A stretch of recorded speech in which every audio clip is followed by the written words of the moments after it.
अस्सलामुअलैकुम। इस वीडियो में हम सीखेंगे solubility rules for common ionic compounds. हमारे पास दो तरह के आयनिक कंपाउंड्स होते हैं, soluble ionic compounds and insoluble ionic compounds.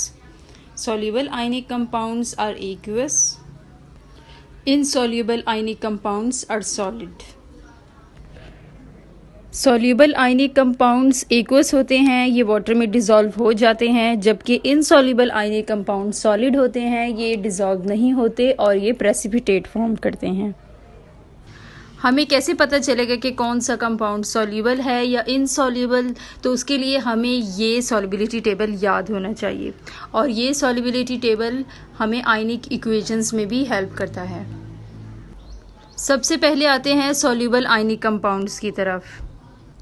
Nitrates के सारे कंपाउंड सॉल्युबल होंगे, इनमें कोई भी एक्सेप्शन नहीं है। एसीटेट के भी सारे कंपाउंड सॉल्युबल होंगे।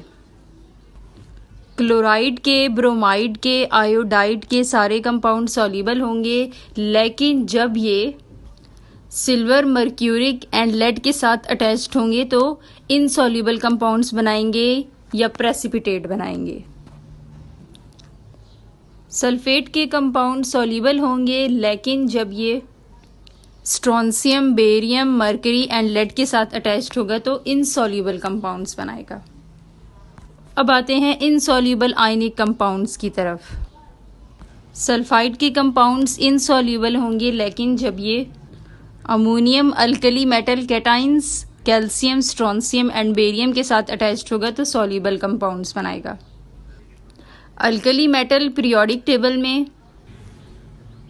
ग्रुप 1 के एलिमेंट्स को कहा जाता है। कार्बोनेट एंड फॉस्फेट के कंपाउंड्स इनसॉल्युबल होंगे, लेकिन जब ये अमोनियम, अल्कली मेटल कैटाइंस के साथ अटैच्ड होंगे तो सॉल्युबल कंपाउंड्स बनाएंगे या एक्वस बनाएंगे।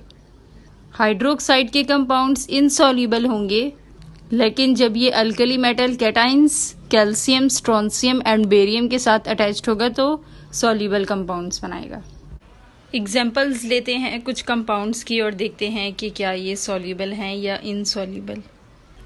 सोडियम क्लोराइड की तरफ आते हैं तो सोडियम क्लोराइड दो तरह के आयन से मिलकर बना हुआ होता है, sodium cation and chloride anion. Solubility table में क्लोराइड के कंपाउंड सॉल्युबल आयनिक कंपाउंड्स में आते हैं। एक्सेप्शन में हमारे पास सिल्वर है, मर्क्यूरिक है एंड लेड है। क्योंकि सोडियम एक्सेप्शन में नहीं है तो सोडियम क्लोराइड सॉल्युबल होगा और एक्वस होगा। लेड सल्फेट की एग्जांपल लेते हैं तो सल्फेट के कंपाउंड सॉल्युबल आयनिक कंपाउंड्स में आते हैं। एक्सेप्शन में हमारे पास strontium, barium, mercuric and lead है। क्योंकि लेड एक्सेप्शन में है तो लेड सल्फेट इनसॉल्युबल होगा और सॉलिड होगा। कैल्शियम कार्बोनेट की तरफ आते हैं तो कार्बोनेट के कंपाउंड्स इनसॉल्युबल आयनिक कंपाउंड्स में आते हैं। एक्सेप्शन में हमारे पास ammonium and alkali metal cations हैं। अल्कली मेटल्स पीरियोडिक टेबल में ग्रुप 1 के एलिमेंट्स होते हैं, जबकि कैल्शियम पीरियोडिक टेबल में ग्रुप 2 में आता है तो कैल्शियम कार्बोनेट सॉलिड होगा या इनसॉल्युबल होगा। अमोनियम फॉस्फेट की एग्जांपल लेते हैं तो फॉस्फेट के कंपाउंड इनसॉल्युबल आयनिक कंपाउंड्स में आते हैं।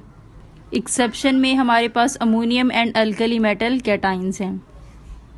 अमोनियम एक्सेप्शन में है तो अमोनियम फॉस्फेट सॉल्युबल कंपाउंड होगा या एक्वस होगा।